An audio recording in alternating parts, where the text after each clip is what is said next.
Content कलाकारी के आज के संवाद में आप सबका स्वागत है। मैं हूं शिप्रा शर्मा। मेरे पिछले वीडियो में मेरा मनोबल बढ़ाने के लिए आप सबका धन्यवाद। मेरी कोशिश रहती है कि मैं हमेशा नए विषयों पर बातचीत करूं और आप लोगों के साथ नए से नए लोगों को जोड़ पाऊं। आज के मेरे इस संवाद में धर्म के विषय को लेकर के मैं बात करने वाली हूँ। होने को तो विषय बहुत गूढ़ है, बहुत विस्तृत है। एक समय सीमा के कारण हम कुछ देर के लिए इस विषय पर बात करेंगे। जिससे मैं बात करने जा रही हूँ वह धर्म के विशेषज्ञ है, मर्मज्ञ है। मेरा बाल सुलभ मन हमेशा ही धर्म को लेकर के एक मेरे लिए एक आतुरता बनी रहती है इस प्रश्न को लेकर के। तो इसलिए मैं जिनसे बात कर रही हूँ उनके ज्ञान के सामने मेरा ज्ञान तो सागर में एक बूंद के बराबर है। पर इस विषय को विस्तार देने के लिए मैंने मंच पे जिन्हें आमंत्रित आज किया है, आज मैं उनका स्वागत करती हूँ। आचार्य रविदेव जी, आपका स्वागत है। कंटेंट कलाकारी के इस मंच पे आप हमसे जुड़े, इसका आपको धन्यवाद। मैं चाहूंगी कि आप हमारे इस मंच के माध्यम से हमारे पाठकों को, हमारे श्रोताओं को अपने बारे में कृपया कुछ जानकारी। शिप्रा जी, आपने जो आज हमारे को एक छोटे से धर्म से जुड़े हुए विषय पे कुछ अपने विचार रखने के लिए आमंत्रण दिया है, मैं इसके लिए आपको साधुवाद देता हूँ। क्योंकि आज ये एक ऐसा विषय हो गया है जिस विषय के बारे में जानकारी कम, भ्रांतियां ज्यादा हैं। जी। सबसे पहले मैं ये बताना चाहता हूँ कि मैं कोई प्रोफेशनल धर्माचार्य नहीं हूँ, मैं एक व्यापारी हूँ और आज भी मेरा व्यापार है, जिस व्यापार को आज संयोग से, ईश्वर की कृपा से मेरा बेटा देखता है और लगभग उसने मुझको बिल्कुल स्वतंत्र किया हुआ है कि मैं समाज के लिए अपने जीवन को लगा सकूं। मैं एक विद्यार्थी रहा हूँ। मैंने अपने विद्यार्थी जीवन में पहले एमकॉम किया, फिर मैंने लॉ ग्रेजुएशन किया। उसके बाद में मैं cost and works accounts institute का फेलो मेंबर भी हूँ। जी। इसके अतिरिक्त शुरू से व्यापार करते हुए भी वेदों के बारे में और अपने धर्म के यथावत जानकारी के बारे में मन में एक बड़ी प्रेरणा रहती थी और ईश्वर की कुछ ऐसी कृपा हुई कि मेरी माताजी, जो आज नहीं है, स्मृति शेष हैं, उन्होंने इस विषय में मुझको बहुत प्रेरणा दी और बहुत इसके पीछे मोटिवेट भी किया। तो परिणाम ये हुआ कि यहाँ पर एक राजौरी गार्डन में वेद संस्थान है जो वेदों पे शोध करते हैं। मैं उसका एक नियमित विद्यार्थी हो गया आज से 15 साल पहले। जी। और कई वर्षों तक निरंतर वेदाध्ययन अपने व्यापार के साथ करते करते कुछ बहुत सी बातें ऐसी समझ में आई जिसको लगा कि हम बहुत भ्रम में जी रहे थे आज तक। तो आज इस आयु में मुझको लगता है कि मुझे थोड़ी बहुत जानकारी हुई है, तो मैं आज भी अपने को एक विद्यार्थी ही मानता हूँ और विद्यार्थी ही मानता रहूंगा तो जीवन में प्रगति होती रहेगी। जिस दिन स्वयं को विद्वान मानने लगूंगा तो मुझको लगता है कि मेरी प्रगति भी उसी दिन रुक जाएगी। जी। तो मेरा ये संक्षिप्त परिचय है बेटा। सामाजिक बहुत से कार्य हैं, उनके साथ में लगा रहता हूँ। बच्चों को शिक्षा देने के लिए जितना हमारे देश का सुदूर ग्रामीण और वनवासी क्षेत्र है, वहाँ पर हमने बच्चों के लिए निःशुल्क विद्यालय खोले हुए हैं, जिसको एकल विद्यालय अभियान के नाम से जाना जाता है। जी। और आज मुझे ये प्रसन्नता हो रही है बताने में कि पूरे देश के अंदर लगभग 1 लाख ऐसे निःशुल्क विद्यालय वनवासी क्षेत्रों में हम लोग चलाते हैं, जी। जिसके अंदर छोटे बच्चे पढ़ते हैं 5-6 साल से लेकर 14 साल तक के। और उस 1/3 विद्यालय का दायित्व मेरे पास है, एकल विद्यालय फाउंडेशन ऑफ इंडिया के अध्यक्ष होने के नाते। जी। तो मैं अपने जीवन में बहुत संतुष्ट हूँ कि जिस धर्म की चर्चा आज हम करने वाले हैं, उस धर्म को मैं अपने जीवन में इस सामाजिक कर्म के माध्यम से निभा भी पा रहा हूँ। तो इसीलिए मुझको लगता है कि हर व्यक्ति को, जो मेरी आयु का है, जो वानप्रस्थी हो गया है, गृहस्थ के दायित्वों को मुक्त हो चुका है, उसको इस ओर में जरूर अपने कदम बढ़ानी चाहिए। क्योंकि गृहस्थ में हम केवल अपने लिए जीते हैं और वानप्रस्थी बनने के बाद हम समाज के लिए जीते हैं, जब तक ईश्वर हमको जिंदा रखेंगे। तो मैं अपने मन में बहुत संतुष्ट हूँ और आज तुमने धर्म के विषय में कुछ जानने की जिज्ञासा रखी है, तो जी मैं चेष्टा करूंगा कि सीमित समय में मैं इस विषय में कुछ प्रकाश डालूं। जी। आज के संवाद का मेरा पहला प्रश्न यह है कि धर्म किसे कहते हैं? धर्म की बहुत विस्तृत व्याख्या को छोड़ के मैं बहुत संक्षेप में ये बताना चाहता हूँ कि इस सृष्टि के अंदर में ईश्वर की व्यवस्था से सारे प्राणी जगत का और जड़ जगत का निर्माण हुआ। जी प्राणी जगत का जब निर्माण होता है तो वो जड़ जो हमारे पंचभूत तत्व हैं, जिनको प्रकृति का अंग बोलते हैं, उनके द्वारा निर्मित शरीर में जब किसी जीवात्मा का प्रवेश होता है तो एक प्राणी का जन्म होता है। तो विभिन्न असंख्य योनियां हैं और जितनी भी योनियां हैं, हर योनि में जो चेतन प्राणी है उसका अपना एक निश्चित धर्म होता है। और इसी प्रकार से जड़ जगत में जो पंचभूत तत्व हैं, जिनको हम वायु, अग्नि, जल और आकाश के रूप में पांच को जानते हैं, और पृथ्वी, उन सबका भी अपना निश्चित एक धर्म होता है। तो अतः धर्म की परिभाषा यह है कि किसी भी जड़ पदार्थ को या चेतन प्राणी को उसके योनि के अंतर्गत ईश्वर एक धर्म दे के भेजते हैं और उसी धर्म के अनुसार जीवन यापन करना उसका ये ईश्वर की अपेक्षा है। मनुष्य के साथ में एक सिर्फ और विषय जोड़ दिया गया कि उसको कर्म करने की स्वतंत्रता भी है। तो हम ये देखते हैं कि जितने भी धर्म के बारे में चर्चा करनी होती है, जितने भी पशु पक्षी हैं, मूक प्राणी हैं, वो तो सामान्यतः अपने धर्म से बंधे रहते हैं। जड़ जगत में पंचभूत तत्व हैं, वो भी अपने धर्म से बंधे रहते हैं। लेकिन मनुष्य योनि में स्वतंत्रता होने के कारण मनुष्य ही उसका सदुपयोग और दुरुपयोग करते हैं, और सदुपयोग करते हैं तो धर्म की संज्ञा में आता है और दुरुपयोग करते हैं तो वही अधर्म की संज्ञा में आता है। तो हम ये बात रामायण काल से देखते आ रहे हैं कि हमारे यहाँ कुछ व्यक्ति अपने उस स्वतंत्रता का दुरुपयोग करके धर्म के बजाय अधर्म के मार्ग पर चलते रहे, और इसीलिए सृष्टि में इतना संघर्ष हमको दिखाई देता है। तो फिर इस बात को बहुत ही निष्कर्ष रूप में ये कहेंगे कि ईश्वर की जो आज्ञा है उसका यथावत पालन करना ये धर्म कहलाता है। और धर्म जो है, ये मैंने जैसे बताया कि हर जाति का अलग होता है। जाति का मतलब कोई ये ब्राह्मण, क्षत्रिय, वैश्य की बात नहीं। जी सारी मनुष्यों की एक ही जाति होती है, मनुष्य जाति। जी और मनुष्य जाति के हर मनुष्य का एक ही कर्तव्य है, वो है मानव धर्म। और मानव धर्म को निभाता है तो वो धर्म निभा रहा है, और नहीं है तो वो अधर्म। जी। एक इस पे क्वेश्चन छोटा सा मैं एक रेज करना चाहूंगी अंकल, कि इंग्लिश में धर्म को हम ड्यूटी भी कहते हैं और रिलीजन भी कहते हैं। जब हम अध्यात्म को लेकर के धर्म की बात कहते हैं, तो एक स्पेशल वर्ड क्या होगा उसके लिए धर्म में, धर्म के लिए? देखिए, ये तो तुमने बहुत ही अच्छा प्रश्न पूछा है। लोग धर्म के बारे में अपनी अपनी अलग अलग भाषाओं में उसके ट्रांसलेशन देते हैं। जी अंग्रेजी पढ़े लिखे आज के जो सामान्यतः लोग हैं उसको वो रिलीजन बोलते हैं या बिलीफ बोलते हैं, हम्म और कई लोग जरा ज्यादा करते हैं तो कल्ट भी बोलते हैं। हम्म इसके अतिरिक्त हमारे यहाँ ही हिंदी पढ़े लिखे लोग उसको आस्था कहते हैं, विश्वास कहते हैं, और जितने हमारे मुस्लिम भाई हैं वो उसको मजहब बोलते जी हैं। लेकिन मैं ये बताना चाहता हूँ कि धर्म शब्द का किसी भी भाषा में कोई ट्रांसलेशन नहीं हो सकता है। हम्म ये संस्कृत का शब्द है और अपने आप में इतना पूर्ण है कि दुनिया की संस्कृत के अतिरिक्त कोई भी भाषा उसका पूर्ण अनुवाद नहीं कर सकती। इसलिए ये जितने भी ट्रांसलेशन है, रिलीजन है, बिलीफ है, मजहब है, पंथ है, आस्था है, विश्वास है, ये सब पुअर ट्रांसलेशंस हैं। तो English is considered to be a very rich language, but so far जी। As dharma is concern, I think it is very poor to translate it. तो इसी से जुड़ा मेरा एक दूसरा प्रश्न और है कि धर्म और धर्मनिरपेक्षता में क्या अंतर है?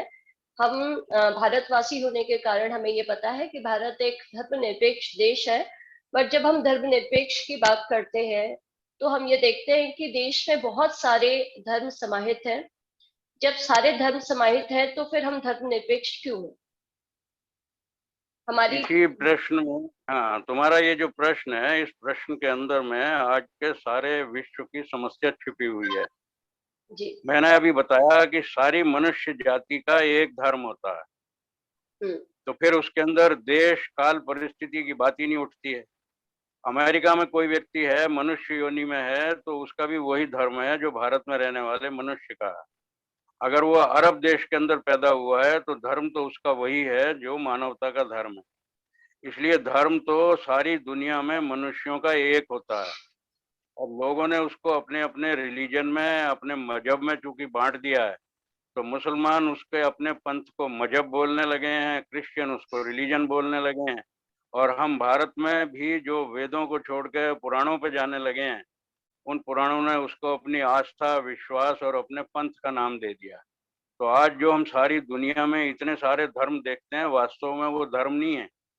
वो सब धर्म से हटके अपने अपने पंथ, मजहब, रिलीजन और इस प्रकार के वो सब अलग अलग बने हैं जो मनुष्यों के बनाए हुए हैं। जी। इसलिए मोटा मोटा यह है कि ईश्वर का बनाया हुआ धर्म होता है और मनुष्यों के बनाए हुए पंथ, मजहब और रिलीजन होता तो जो मैंने आपसे एक छोटा क्वेश्चन किया था वो ये था कि धर्मनिरपेक्षता, भारत को हम धर्मनिरपेक्ष क्यों कहते हैं? है। हाँ, ये इसलिए कहते हैं कि हमारे भारत के अंदर में शुरू से वेदों के अनुसार धर्म का आचरण होता था, जब तक हमारे यहाँ पर शंकराचार्य, जैन और बौद्ध समाज का आगमन नहीं हुआ था। जी। उससे पहले हम दो ही चीज जानते थे, धर्म या अधर्म। जी। और धीरे धीरे जब हमारे यहाँ ये सब आने लगे, बाद में बहुत से बाहर से आक्रांत आए, मुसलमान आए, क्रिश्चियन आए, उन्होंने अपने अपने मत, अपने अपने पंथ को, मजहब को, अपने रिलीजन को जब फैलाना शुरू किया, लोगों को कन्वर्ट करना शुरू किया, तो ये लोगों के मन में भ्रांति आ गई कि भारत के अंदर बहुत सारे धर्म हो गए। मैं बार बार ये बता रहा हूँ कि वो धर्म नहीं है, वो पंथ हैं, वो मजहब हैं, वो रिलीजन्स हैं। अगर दुनिया जितनी जल्दी ये समझ लगे कि धर्म तो सारे एक ही होते हैं, तो फिर ये धर्म निरपेक्षता शब्द अपने आप में ही निरर्थक हो जाता है। धर्म निरपेक्ष का मतलब है जिसको दो चीज मानते हैं हम। सेकुलर वर्ड की हिंदी धर्म निरपेक्ष बोलते हैं। सेकुलर का अर्थ है जो सभी का समान आदर करने वाला हो, और समान आदर कर का मतलब है कि सत्य का ही आदर करना चाहिए। जो असत्य है उसका आदर करना तो किसी भी मनुष्य का धर्म नहीं है। तो जो बात कोई भी व्यक्ति सत्य बोलता हो, वो किसी भी पंथ का, मजहब का मानने वाला हो, और हम उसका आदर करते हैं, तो उसको हम धर्म निरपेक्षता का नाम देते हैं। वास्तव में ये धर्म निरपेक्षता नहीं होती है, क्योंकि धर्म तो सापेक्ष होता है और जातिगत होता है, और धर्म को कोई अपने जीवन में जन्म से लेकर मृत्यु तक छोड़ भी नहीं सकता है। और अगर छोड़ता है तो समझ लीजिए वो अधर्म का आचरण करता है। ये सेकुलर वर्ड भी हमारा भारत का शब्द नहीं है। ये सेकुलर वर्ड क्रिश्चियन वर्ल्ड के अंदर में कैथोलिक्स ने प्रोटेस्टेंट के लिए कॉइन किया था, क्योंकि प्रोटेस्टेंट का मतलब है जो कैथोलिक्स की बात को प्रोटेस्ट करते थे। और जब इस तरह से क्रिश्चियन वर्ल्ड में दो डिवीजन हो गए, तो कैथोलिक्स ने अपने चर्च के अंदर प्रोटेस्टेंट्स को ना आने देने के लिए ये वर्ड कॉइन किया कि दे आर सेकुलर। और सेकुलर का अगर आप लोग डिक्शनरी मीनिंग देखें, सामान्यतः तुम्हारी आयु के लोग क्या, बड़ी आयु के लोग भी डिक्शनरी पे जाते नहीं है। सेकुलर वर्ड का डिक्शनरी का मतलब है divide of anything sacred. Divide of anything sacred का मतलब it is apparently an dirty word. जिसके अंदर किसी तरह की कोई पवित्रता नहीं हो, उसको सेकुलर बोलते हैं। और ये हम नहीं बोलते थे, ये कैथोलिक्स प्रोटेस्टेंट के लिए बोलते थे। पर धीरे धीरे सारी दुनिया में एक ऐसा निर्माण हुआ कि जो ये कहने लगे कि सारे धर्म एक बराबर हैं। सारे धर्म तो होते ही नहीं है, धर्म तो एक ही होता है, बाकी तो पंथ हैं। और जी। पंथ एक बराबर नहीं होते। अगर बराबर होते तो अलग अलग पंथ बनाने की जरूरत क्या है। तो लोग ये जो बोलते हैं कि मजहब नहीं सिखाता आपस में बैर रखना, इससे बड़ा झूठ नहीं हो सकता, क्योंकि मजहब ही एक दूसरे को बैर रखना सिखाता है। आज हमारे देश में जो इतनी हिंसा, मारकाट हमको दिख रही है, वो किस लिए है? या तो वो जी। क्रिश्चियंस के क्रूसेडर के कारण है, या इस्लाम के जिहाद के कारण। उनको क्या जरूरत है किसी भी व्यक्ति का प्राण लेने की, या किसी व्यक्ति को जबरदस्ती अपने धर्म में ले जाने की? अगर धर्म ही होता तो बदलने की आवश्यकता क्या थी?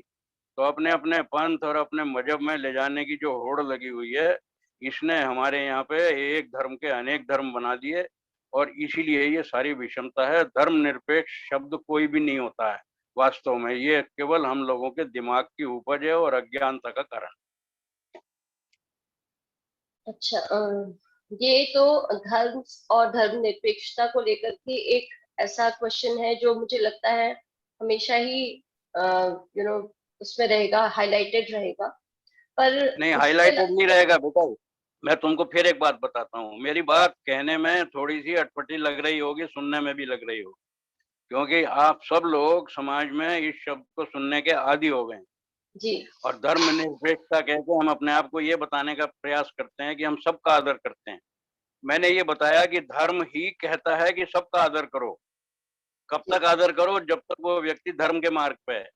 जब कोई व्यक्ति अधर्म के मार्ग पे जाए, समझ लीजिए पुण्य से पाप के मार्ग पे जा रहा है, तो फिर वो आदर करने योग्य रह ही नहीं जाता है। तो इस तरह की ये लिपापोती की बातें करना, ये केवल अज्ञानता का कारण। अगर सबको ये समझ में आ जाए कि सारी दुनिया का, मानवता का एक ही धर्म है, तो फिर इस दुनिया के अंदर में किसी तरह का ना कोई हिंसा हो, ना अत्याचार हो। इसको समझने को कोई तैयार नहीं है। और अपने अपने धर्म को लेके और फिर उसके बीच में एक संतुलन बनाने के लिए धर्मनिरपेक्ष शब्द बिना मतलब के जोड़ दिया गया, जिसका लाभ नहीं है, हानि बहुत अधिक है। सारी दुनिया आज सेकुलर अपने को कहती है और उसके बावजूद भी इतनी मार काट है, फिर काहे के लिए मार काट? तो इसमें एक छोटा प्रश्न ये भी है कि जब जितनी भी वेस्टर्न कंट्रीज हैं, चाहे न चाहे उन्होंने अपने आप को एक अपने रिलीजन से एसोसिएटेड रखा है। वैसे में जब भारत में एक हिंदुत्व का प्रचार प्रसार इतना है और हिंदू धर्म के लोगों का इतना बोलबाला है, तो फिर ऐसे में भारत को हिंदू राष्ट्र क्यों नहीं घोषित किया जाता? ये भारत जो है, ये हिंदू राष्ट्र तो है ही है, इसे घोषित करो या ना करो। जी क्योंकि भारत जो है, ये हिंदू बहुसंख्यक देश है। और जी भारत के इतिहास में अगर थोड़ा पीछे जाएं, क्रिश्चियनिटी केवल इस दुनिया में 2021 साल पुरानी है। जी इस्लाम जो है वो इस देश दुनिया के अंदर में 1500 साल पुराना है। हम्म, तो क्या ये दुनिया केवल 2000 साल पुरानी है? इस नहीं, 2000 साल पहले जब क्रिश्चियनिटी नहीं थी दुनिया के अंदर, तो कौन लोग थे? वो सारे वही लोग थे जो भारत की संस्कृति से प्रभावित थे, दुनिया में कहीं भी रहते थे। और महाभारत काल में और रामायण काल में हमको प्रमाण मिलते हैं कि हमारे यहाँ के, जिनको आर्य कहते थे, वही सब बाद में हिंदू कहलाने लगे। तो उन आर्यों का जो संपूर्ण देश जो कहलाता था, वो आर्यावर्त कहलाता था। और हम्म, सारी दुनिया के अंदर लोग उनके साथ में मैत्री के संबंध रखते थे और उसी संस्कृति को मानते थे जिसको हम आर्य संस्कृति कहते हैं। आज जिसका नाम हम ईरान बोलते हैं, ये भी आर्यान था। यूरोप के अंदर बहुत से देश हैं जो उस समय को अपने को आर्य कह के गर्व का अनुभव करते थे। महाभारत के अंदर हम कहते हैं कि अर्जुन ने पाताल लोक में जाके उल्लूपी से विवाह किया था। पाताल लोक अमेरिका ही तो है, और क्या है? तो जब इस पृथ्वी के बिल्कुल दूसरी साइड में जाएंगे तो वो पाताल लोक होगा। तो इस प्रकार से आर्यावर्त का, आर्यों का प्रचार प्रसार सारी दुनिया में था। पर धीरे धीरे चूंकि हम सिमटते चले गए और सिमटते चले गए, तो आज हिंदुत्व जो है वो सिमट के, क्योंकि हम आर्य से हिंदू कहलाने लगे और हिंदू कहलाने के बाद में सिमट के केवल एक देश में रह गए। और यहाँ पर भी, इस देश के अंदर में, चूंकि यहाँ का बहुसंख्यक समाज इतने अंग्रेजों के और मुस्लिम समाज के अत्याचारों के बाद भी हिंदू बहुल है। और हिंदू बहुल होने के कारण ही हर प्रकार के, जिनको हम तथाकथित धर्म बोलते हैं, उन सबको आश्रय भारत में मिलता है। बाकी दुनिया के अंदर में जाके किसी भी देश में देखो, तो वहां पर में किसी भी दूसरे धर्म के लोगों को बहुत ज्यादा सम्मान और आदर नहीं मिलता। एक भारतवर्ष एकमात्र देश है, क्योंकि हिंदू केवल मात्र एक ऐसा धर्म है जो हर एक का आदर करता है। तो ये आदर करने की जो भावना और उसके प्रमाण, ये तो सिद्ध करते हैं कि ये हिंदू राष्ट्र है। जिस दिन ये देश हिंदू राष्ट्र नहीं रहेगा, उस दिन इस देश के अंदर किसी भी अन्य धर्म का कोई भी अस्तित्व नहीं रहेगा। तो इसलिए ये घोषित राजनीतिक दृष्टि से कोई करे ना करे, लेकिन प्रमाण है कि ये हिंदुओं का देश है। इसीलिए यहाँ पर हर कोई व्यक्ति बड़े स्वतंत्रता से और आदर से अपने धर्म का पालन करता है। सारे मुसलमान इस देश के अंदर में बहुत स्वतंत्रता से अपने धर्म का पालन करते हैं। सारे क्रिश्चियन अपना पालन करते हैं। सिख समाज जो अपने को हिंदू नहीं मानता किसी भी कारण से, हालांकि वो हिंदू का ही एक अंग है, लेकिन जी उनको भी कोई परेशानी नहीं है। तो भारतवर्ष एकमात्र देश है जहाँ दुनिया के किसी भी धर्म वाले को किसी तरह की कोई परेशानी नहीं है। तो फिर ये तो हिंदू राष्ट्र का कल्पना ही है। तो इसको घोषित करें या ना करें, घोषित करना राजनेताओं की मजबूरी है, लेकिन ये हिंदुत्व का एक अधिष्ठान है और एकमात्र हिंदुस्तान है। इसका नाम ही हिंदुस्तान है। जिस जी समय 1947 में इस देश का विभाजन हुआ था, अंग्रेजों ने मिलके कांग्रेस और मुस्लिम लीग के साथ में ये विभाजन किया था। उस समय क्या तय हुआ था? सबको मालूम है इतिहास को कि उन्होंने कहा था कि इस भारतवर्ष में 2 कौम रहती हैं और इकट्ठी नहीं रह सकती, इसलिए इनको अलग-अलग देश दे दिया जाए। तो किस आधार पे? कि मुसलमानों को एक देश दे दिया जाए, उसका नाम पाकिस्तान है, और हिंदुओं को ये देश दे दिया जाए, उसका नाम हिंदुस्तान है।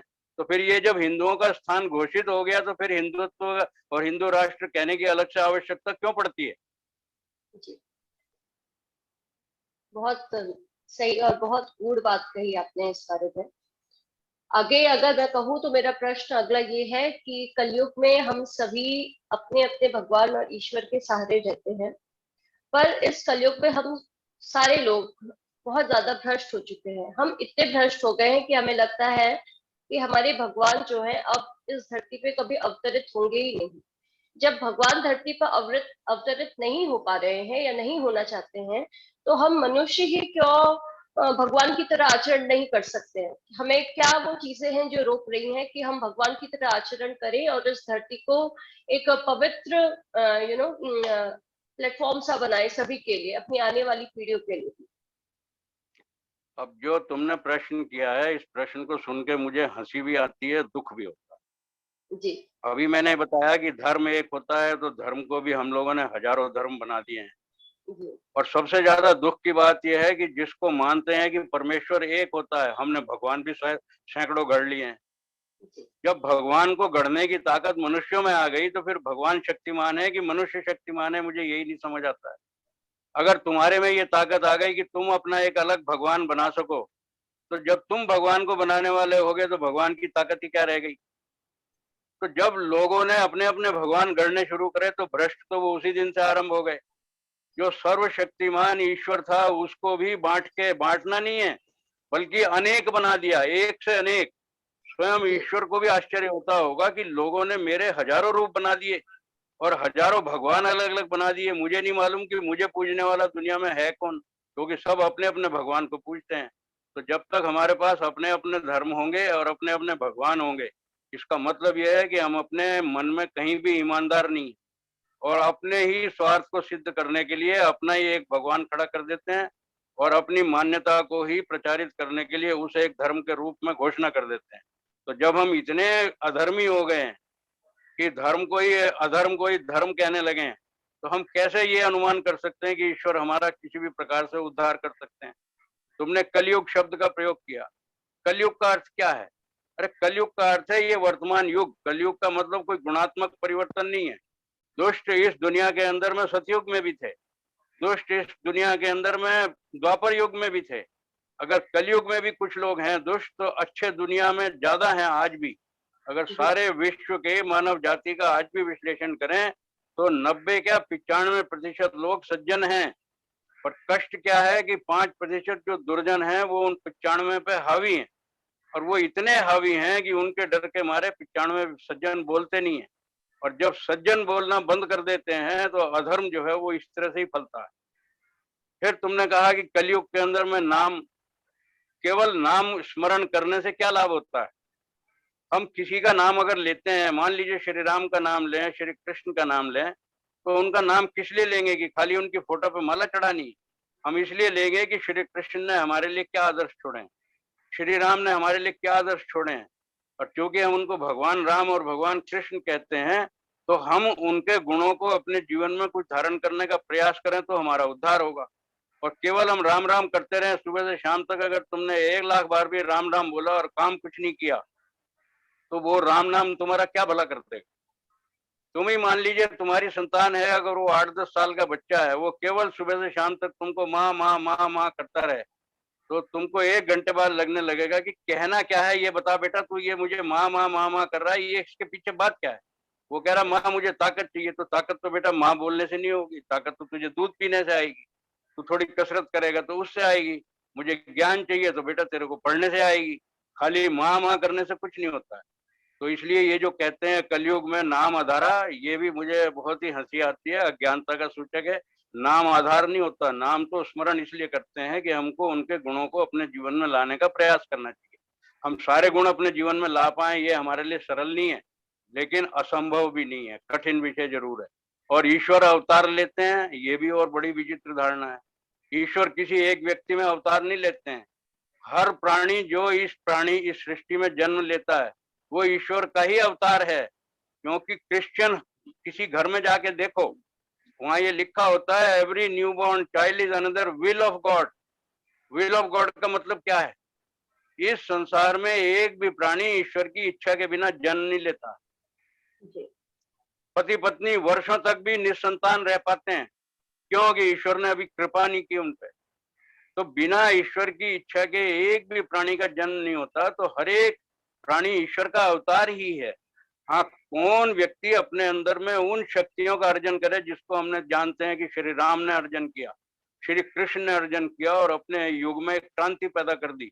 आज भी अगर भारतवर्ष के अंदर में ऐसे लोग कोई हमको दिखते हैं, जो हमको दिखते भी हैं, लेकिन होता क्या है, हम उनका अनुसरण करने के बजाय उन्हीं की आलोचना करने में लग जाते हैं और ये उम्मीद करते हैं कि भगवान अवतार लेंगे, वो ये करेंगे। तो भगवान तो अवतार तो रोज लेते हैं। भगवान ने मनुष्य को सर्वश्रेष्ठ प्राणी बना के इसलिए भेजा कि सारी ताकत तुम्हारे अंदर है, सारी दुनिया को तुम अपने हिसाब से चला सकते हो।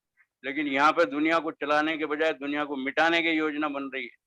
तो ये भगवान के अवतार की इंतजार करना, कल्पना करना, ये केवल अज्ञानी और आलसी लोगों का काम। बहुत सही है। तो मेरा प्रश्न यह है कि संसार में अनेक प्रकार के धर्मावलंबी हैं और सबका मूल मंत्र, जैसा हम बोलते आ रहे हैं कि सबका मूल मंत्र यही है कि ईश्वर एक है। जब ईश्वर एक है तो हम सबके बीच में इतने मनभेद और मतभेद क्यों हैं? और हम सभी जो अलग अलग धर्मों को मानने वाले लोग हैं वो एक दूसरे से श्रेष्ठतर क्यों बनने की होड़ में लगे रहते हैं? अब ये तो प्रश्न का उत्तर बेटा मैं पहले तुमको दे चुका हूँ कि जब अपने अपने धर्मों की बात हो गई तो एक होड़ तो हो ही गई, कॉम्पिटिटिव वर्ल्ड हो गया ये। जी। जब एक दुकान आज खुली हुई है और कल को तुम उसके बराबर में अपनी दूसरी दुकान खोलो उसी प्रोडक्ट को बेचने के लिए, तो तुम क्या करोगे? एक स्वाभाविक बात है, कॉम्पिटिटिव वर्ल्ड में तुम कस्टमर को ये बताने का प्रयास करोगे कि उसकी दुकान पे जो चीज आपको देखने को मिलती है वो लगभग वही है जैसी मेरे यहाँ है, लेकिन उसको आपको मालूम है उसकी क्वालिटी में और मेरी क्वालिटी में क्या फर्क है। तो आप मतभेद तो स्वयं निर्माण करते हो और जब मतभेद निर्माण करते हो तो मन भेद अपने आप होने लगते हैं। जैसे ही मत पलटे, अभी तुम लोगों ने पिछले 4 दिन पहले एक अखबार में न्यूज अगर पढ़ी हो, एक व्यक्ति ने ग्वालियर में ईसाई धर्म स्वीकार कर लिया, उसकी माता का निधन हुआ, ये अखबार में आया बड़े बड़े उसमें मुख पृष्ठ पे। उसने ईसाई धर्म स्वीकार किया, सहयोग से कोविड के कारण उसकी माता का देहांत हो गया। उसने इतना ब्रेन वॉश हो गया है कि अपनी माता के संस्कार करने को मना कर दिया और उसकी बहन की बेटी 1000 किलोमीटर से चल के अपनी नानी के संस्कार करने के लिए आई। ये क्या है? ये क्या वो व्यक्ति ने हिंदू धर्म छोड़ के ईसाई में गया तो वो धर्म में गया? क्या ये धर्म हो सकता है कि कोई पुत्र अपनी माता को डिसोन करे, उसके अंतिम संस्कार करने से भी मना कर दे? इसका मतलब यह है कि जिस धर्म में वो अपनी दृष्टि में गया है वो धर्म नहीं है, एक प्रकार का अधर्म है, जो माँ को बेटे से खून के संबंध को भी तोड़ देती है। ऐसा कोई भी धर्म धर्म की श्रेणी में नहीं आ सकता। तो इसलिए ये बात कहने में बड़ी विचित्र है कि सब धर्म एक समान है। धर्म तो एक ही होता है और जिस दिन लोग एक धर्म मान लेंगे तो फिर आपस में ना मतभेद रहेगा, ना द्वेष रहेगा, ना हिंसा रहेगी। और इस दुनिया के अंदर ये मारकाट जब तक मचती रहेगी जब हर कोई व्यक्ति अपने बनाए हुए धर्म को दूसरे के धर्म से श्रेष्ठ बना के हर आदमी को अपने पंथ में लाने की कोशिश करता रहेगा। आज पैलेस्टीन और इजराइल का झगड़ा किस बात का है? दोनों अब्राहमिक रिलीजन हैं। अब्राहमिक रिलीजन का मतलब एक फादर अब्राहम हुए हैं और उनके 3 उन्हीं के निकले हुए धर्म हैं, उन्हीं के खानदान से। क्रिश्चियनिटी भी उसी में है, इस्लाम भी उसी में है और ये जिसको यहूदी बोलते हैं जुडाइज्म वो भी उसी में है। तो ये अब्राहमिक रिलीजन में 3 इनके कजिन्स हैं ये, और तीनों कजिन आपस में भी लड़ते हैं जबकि उनका फोर फादर एक है। किस लिए लड़ते हैं? क्योंकि उन्होंने अपने अपने धर्म बना लिए हैं। इस्लाम कहता है कि मेरे से श्रेष्ठ कोई नहीं है, क्रिश्चियनिटी कहती है मेरे से कोई श्रेष्ठ नहीं है, यहूदी कह रहे हैं यही एक रास्ता है। और अगर कहा जाए तो भारतवर्ष एकमात्र ऐसा स्थान है हिंदू धर्म जो कहता है कि सब एक बराबर है। वो कहते हैं कि अल्लाह जो करेंगे मेहरबानी तो उन पे करेंगे जो उनके ऊपर ईमान ले आए और हम भारतवर्ष में हिंदू क्या बोलते हैं, सर्वे भवन्तु सुखिनः, सर्वे संतु निरामया। हम हर एक के कल्याण की कामना करते हैं। इस्लाम में तो सबके कल्याण की कामना नहीं होती, क्रिश्चियनिटी में सबके कल्याण की कामना नहीं होती, क्योंकि जीसस जो है वो रिकमेंड करेंगे सिर्फ बिलीवर्स के लिए। ऐसे ही मोहम्मद साहब भी सिफारिश करेंगे उन्हीं के जो उन पे ईमान ले आए हैं। हिंदू धर्म में तो ऐसा नहीं है। दुनिया में सर्वश्रेष्ठ अगर कोई धर्म है जो सारी दुनिया को एक मानता है, जो मानवता धर्म के सबसे निकट है, वो एकमात्र हिंदू धर्म है। और जब तक लोग इस विषय को नहीं समझेंगे तो दुनिया में ये मारकाट बची रहेगी और एक दूसरे को अपने आप को एक से एक श्रेष्ठ कहना और अपने मतभेद से मनभेद पैदा करना और एक ईश्वर के अनेक ईश्वर बनाना, एक धर्म के सैकड़ों धर्म बनाना, ये दुनिया में केवल अज्ञानता और हठ धर्मी के कारण चल रहा है। इसका कोई इलाज नहीं है, इलाज केवल एक ही है कि हिंदू समाज का जो धर्म है सारी दुनिया इसको माने। अपने अपने पंथ को मानते रहो, कोई मना नहीं करता है। आप अपने पंथ को जिस तरह मर्जी मानो, पर दूसरों को भी तो जीने दो ना। ये क्यों मान के चलते हो कि उनको हमने अपने ही पंथ में जरूर ले जाना है। अपने पंथ में ले जाने के लिए जबरदस्ती मत करो, प्यार से उनको अपना धर्म समझाओ, उनके समझ में आए, तुम्हारे धर्म में जुड़ जाए तो जुड़ने दो। लेकिन जब तलवार के बल पे उनको किसी हालत में अपने धर्म में ले जाना है तो ये तो फिर मनुष्यों के साथ किया हुआ व्यवहार नहीं है, ये तो जानवरों और भेड़ बकरियों के साथ करने वाला व्यवहार। इसी कारण मेरे ख्याल से ये जो आतंकवादी संगठन है, इनकी जो नींव है वो इसीलिए रखी जाती है कि आप जबरदस्ती अपने धर्म में लोगों को फंसाना चाहते हैं और अपने धर्म को दूसरे से श्रेष्ठतर समझते हैं। मैं वही कह रहा हूँ बेटा, धर्म के मामले में जबरदस्ती का कारण क्या है?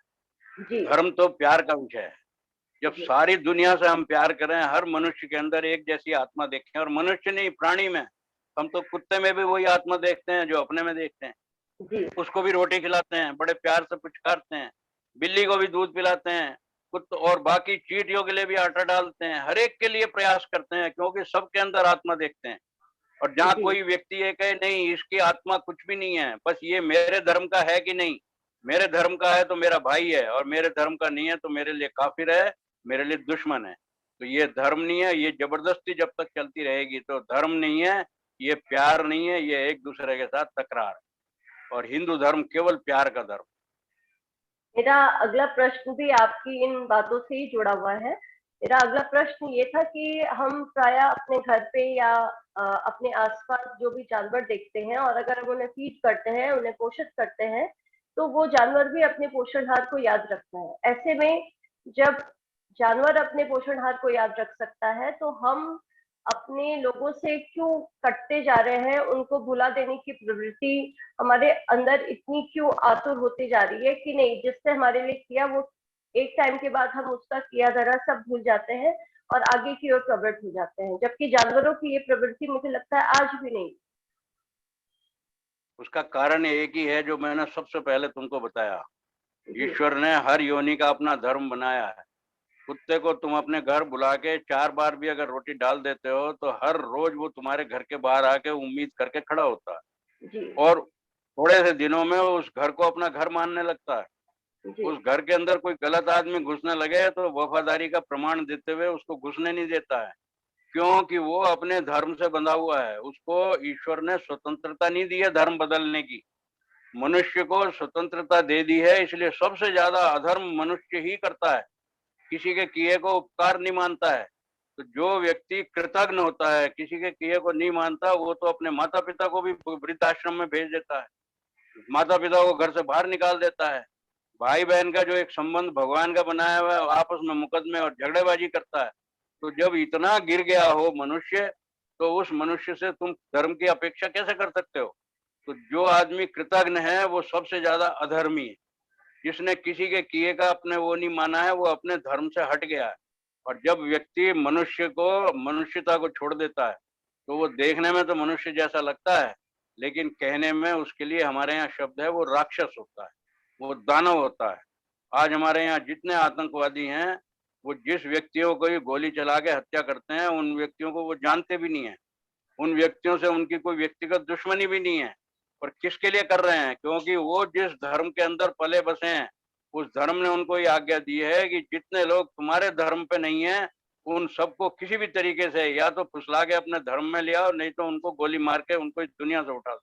तो आतंकवाद जो है ये अधर्म के कारण नहीं है, उन लोगों के धर्म के कारण। उनको ये धर्म का ही काम सिखाया जाता है। किसी आतंकवादी के मन में कभी भी खेद नहीं होता है, कोई गिल्टी फीलिंग नहीं होती है कि मैं कोई गलत काम कर रहा हूँ। वो ये समझता है कि मैं अपने धर्म की, अपने कौम की खिदमत कर रहा हूँ और इस खिदमत की वजह से मैं काफिरों को मार रहा हूँ। तो जिसको आप और मैं आतंकवाद कह रहे हैं, उनके लिए वो जिहाद है। और वो जिहाद का मतलब है एक रिलीजियस क्रूसेड, धार्मिक युद्ध। तो जो लोग उसे धर्म युद्ध मान रहे हैं, हम उन्हें आतंकवादी कह रहे हैं, ये केवल इसीलिए है कि वो लोग धर्म की परिभाषा को जानते ही नहीं। तो ये समझना कि पशुओं के अंदर अपना धर्म छोड़ते नहीं है, वो मनुष्य ने अपना धर्म छोड़ा है क्योंकि स्वतंत्रता का दुरुपयोग किया है। लेकिन मैंने फिर बताया कि ये दुनिया आज भी रहने काबिल है क्योंकि 95% लोग सज्जन हैं, 5% लोग दुष्ट हैं। सारे ईसाई दुष्ट नहीं है, 5% होंगे। सारे मुसलमान दुष्ट नहीं है, 5% होंगे। हिंदुओं में भी दुष्ट दिखाई देते हैं, 5% से ज्यादा नहीं होंगे। लेकिन 95% इतने आतंकित हैं आतंकवाद की वजह से कि अपनी जान की रक्षा के लिए वो मुंह नहीं खोलते हैं। और जब 95 लोग मुंह नहीं खोलेंगे तो 5 लोग अपने आतंक के दम पे सारी दुनिया पे राज करते हुए दिखते हैं। बस यही कारण है। और इसके लिए हमारे यहाँ एक सुभाषित कहा गया, वो बात करके मैं अपनी बात पूरी करता हूँ।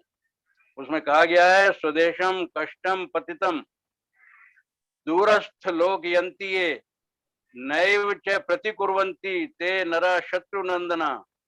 स्वदेश पे, अपने देश पे कष्ट आ रहा हो, उसका पतन हो रहा हो, दूरस्थ लोक यंतीये, दूर खड़े होके जो लोग फिर भी देखते हो, खाली अखबार पढ़ के और चाय पीते हुए देश की राजनीति पे आलोचना करते हो, अपने आप से कुछ नहीं करते हो, नैव च प्रतिकुर्वन्ति, कोई प्रतिकार नहीं करते, तो वो लोग जो हैं दुश्मनों को अपने पुत्रों के समान अच्छे लगते हैं। जैसे आज पाकिस्तान की सरकार को भारत में बहुत से लोग अपने बेटों जैसे लगते हैं, बहुत से राजनेता उनको अपने जैसे लगते हैं। यहाँ के बहुत लोग पाकिस्तान को अपने अपने जैसे लगते हैं, उनको अपने बच्चों जैसे प्रिय लगते हैं। ये मैंने सुभाषित उनके लिए बोला। जी। अंत मेरा एक प्रश्न अंकल और है कि इस समाज में पुरुषों की अपेक्षा महिलाओं का योगदान हमेशा ही बहुत ज्यादा रहा है और मुझे लगता है कि हर परिवार में एक स्त्री जो है वो विष्णु स्वरूपा है क्योंकि वो अपने परिवार को खुद पालती है, पोषती है और घर के हर व्यक्ति को वो ममतामयी छाव में रखती है। चाहे भारत हो, चाहे एशिया का कोई देश हो या पाश्चात्य कोई देश हो, हर घर में, वहां के भी हर घरों में स्त्रियों की बहुत महत्वपूर्ण भूमिका है। तो मेरा अंतिम प्रश्न आज का यही है कि मानव धर्म के पालन हेतु आज के युग में आप महिलाओं को क्या संदेश देना चाहेंगे कि जिससे वो अपने राष्ट्र को सशक्त कर सके? जब मैंने तुमको बताया मानव धर्म, तो मानव एक जाति है जी। और मानव जाति के अंदर में भगवान ने सिर्फ 2 वो बनाए हैं प्राणी, एक नर एक मादा। जी। और ये पशु पक्षी में भी बनाए। जी। और किस लिए बनाए हैं कि ईश्वर ने एक बार सृष्टि को बना दिया, ईश्वर ने फिर उस सृष्टि को सेल्फ जनरेटिंग बनाया। सेल्फ जनरेटिंग का मतलब ये है कि जो भी नर और मादा हैं उनको आगे रिप्रोडक्शन की उस सामर्थ्य दे दी। तो अपनी अपनी जाति के अनुसार नर और मादा अगर संयुक्त होते हैं तो एक प्राणी के जन्म का कारण बनते हैं। तो इसका मतलब ये हुआ कि ईश्वर ने सृष्टि निर्माण का अपना काम एक प्रकार से डिप्यूट कर दिया है। और डिप्यूट करने में जो सबसे ज्यादा भूमिका है वो मादा की है, वो महिला की है। पुरुषों, हम जब मनुष्य की बात करते हैं तो हम उसको मादा नहीं बोलते, महिला बोलते हैं। पशुओं की बात करते हैं तो हम उनको नर मादा के नाम से बोलते हैं। हम अपने यहाँ पे मेल और फीमेल की बात करते हैं। जरा सा हम ये समझने का प्रयास करें कि ईश्वर ने अपना काम किसको डेलीगेट किया है। उसने केवल मातृशक्ति को किया है, जिसको हम स्त्री जाति के रूप में जानते हैं।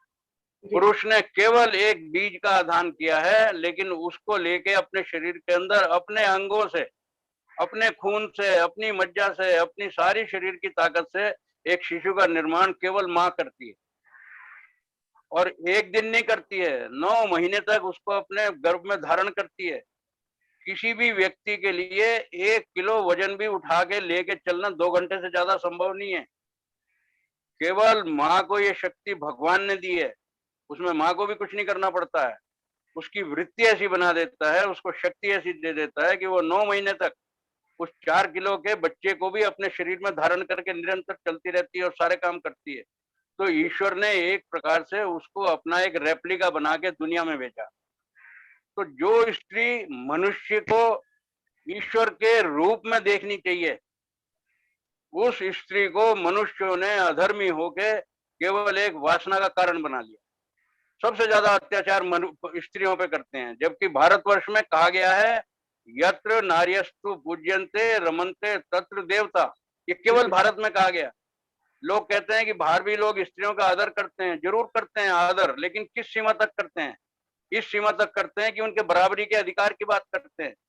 कोई व्यक्ति पुरुष से अगर महिला श्रेष्ठ है तो उसकी बराबरी की बात करना, उसको नीचे लाना है कि ऊपर उठाना है, इतनी बात जिस दिन भारत की महिलाएं समझ जाएंगी, भारत की हर महिला को गर्व होना चाहिए कि भारत में उसने मातृशक्ति के रूप में जन्म लिया है और वो ईश्वर की सीधी सीधी पार्टनर है, क्योंकि जो काम ईश्वर को करना था वो ईश्वर ने माँ के गर्भ में रह के काम किया है। शिशु जब गर्भ में बढ़ता है, 1 महीने का शिशु 9 महीने तक पहुंचता है, एक एक अंग बनता है, तो क्या माँ अपने हाथ से बनाती है कुछ? माँ केवल उसको बियर करती है, धारण करती है। अंदर में कौन बनाता है? एक एक अंग उसका बना रहा है, धीरे धीरे लगने लगता है। 4 महीने के फेटस को देखो तो उसके अंग नहीं मिलेंगे, 6 महीने के फेटस को देखो तो उसकी उंगलियां भी मिलेंगी, उसके आंख नाक कान भी मिलेंगे। ये क्या माँ ने बनाए हैं? माँ ने केवल ईश्वर के साथ सहयोगी के रूप में पार्टनर की भूमिका निभाई। ईश्वर उसी के गर्भ में अंदर एक एक अंग बना रहे हैं और माँ उसका बिल्डिंग मटेरियल, उसका सप्लाई निरंतर दे रही है। इसलिए कहा जाता है कि गर्भिणी माँ को अपने आहार का, विचार का और व्यवहार का ध्यान रखना चाहिए, क्योंकि जैसा शिशु अंदर बन रहा है, जैसा मटेरियल वो अंदर देगी, वो फिजिकल मटेरियल देगी, मेंटल मटेरियल देगी, जैसा मटेरियल देगी वैसा बच्चा बनेगा। तो भगवान अंदर वो बैठ के बना रहे हैं जो माँ को बनाना है, और अंत में माँ को ही कहा कि इसको डिलीवर करो आप। और इतना कष्ट उठा के जब माँ बच्चे को जन्म देती है, एक क्षण में बच्चे की शक्ल देखते ही सारे कष्ट को भूल जाती है। कैसे भूल जाती? ये सब इसीलिए है कि माँ ने इतना कष्ट उठा के उसको प्राप्त किया। तो जितना कष्ट उठा के हम किसी चीज को प्राप्त करते हैं तो उसमें हमको कष्ट नहीं, आनंद की अनुभूति होती। तो ईश्वर ने एक ऐसी व्यवस्था की है, भारतवर्ष के अंदर में स्त्री समानता की बात करना, स्त्रियों का अपमान करना। स्त्री भारत के अंदर में पुरुषों से श्रेष्ठ मानी गई है, और इसीलिए कोई भी धर्माचार्य, मेरे जैसे व्यक्ति अगर कहीं भी प्रवचन देता है, उपदेश देता है, तो हम ये कहते हैं उपस्थित बंधुओं और उपस्थित मातृशक्ति। उपस्थित बहनों नहीं कहते हैं। क्यों नहीं कहते हैं? पुरुषों को तो बंधुओं कहा, लेकिन मातृशक्ति कहा। छोटी से छोटी कन्या भी है 8 साल की, वो भी मातृशक्ति से पूर्ण है। जब बड़ी हो जाएगी तो भगवान ने उसको एक माता बनने की शक्ति देके भेजा, तो वो साधारण शक्ति है क्या? इसलिए आज जो ये हमारे यहाँ पे बराबरी की बात है, भारत के परिप्रेक्ष्य में स्त्रियों का अपमान करना है। और आज जो हमारे यहाँ पढ़ी लिखी स्त्रियां स्त्री समानता की बात करती हैं, वो शायद अज्ञानता के कारण अपने उच्च पद से नीचे डिमोशन करती हैं, प्रमोशन नहीं होता है। तो जिस दिन स्त्री अपने अस्तित्व पर गर्व करने लगेगी और जानने लगेगी इस दुनिया के अंदर में सारे पुरुषों को जन्म मैंने दिया है, ईश्वर के रूप में मैं इनकी माता हूँ, तो माता नहीं हूं, मैं निर्माता हूँ। और जब निर्माता हूं तो मैं सर्वश्रेष्ठ हूँ। तो जो श्रेष्ठ होगा उसके कर्तव्य भी ज्यादा होंगे, उसके अधिकार भी ज्यादा होंगे। बहुत ही आंख खोलने वाली और बहुत ही हृदय स्पर्शी बात है ये। पर समय की मुझे लगता है कि इतनी ही सीमा है आज के दिन की। और आपने इतनी ज्ञानवान बातें हमें बताई, अपना इतना बहुमूल्य समय दिया, हमें बताया कि हम जब तक अपने धर्म की रक्षा नहीं करेंगे तब तक धर्म भी हमारी रक्षा नहीं करेगा। महिलाओं को किस तरीके से सचेत रहना चाहिए, किस तरीके से अपने को हेड हाई करके रहना चाहिए, क्योंकि वो ईश्वर का दूसरा प्रतिरूप है। मुझे लगता है कि हमारे दर्शक और हमारे पाठक इस बात को बहुत अच्छे से, बहुत गूढ़ता से समझेंगे। और मैं कोशिश करूंगी कि अपने आने वाले किसी एपिसोड में मैं आपसे फिर से बात कर सकूं, किसी नए विषय पे बात कर सकूं। आज कंटेंट कलाकारी की ओर से अपना बहुमूल्य समय देने के लिए आपका बहुत बहुत धन्यवाद। और नमस्कार। कंटेंट कलाकारी में आज के एपिसोड में इतना ही। मेरी कोशिश रहेगी कि मैं अगले विषय पे कुछ अन्य प्रकार की बात करूं। हमारे प्लेटफॉर्म पे आप आए, आपका इसका धन्यवाद। कंटेंट कलाकारी के इस चैनल को आप सब्सक्राइब कीजिए, इस नई वीडियो को आप लाइक कीजिए, इस पे अपने कमेंट दीजिए। आज के लिए इतना ही। मैं आपसे यही अपील करूंगी कि अपना बहुत ध्यान रखें। लॉकडाउन खुल चुका है, इसलिए सावधानी से बाहर निकलें और मास्क पहनें, वही 2 गज की दूरी बना के रखें। आज के लिए इतना ही। कंटेंट कलाकारी की ओर से आप सबको बहुत नमस्कार, बहुत साधुवाद। Thank you.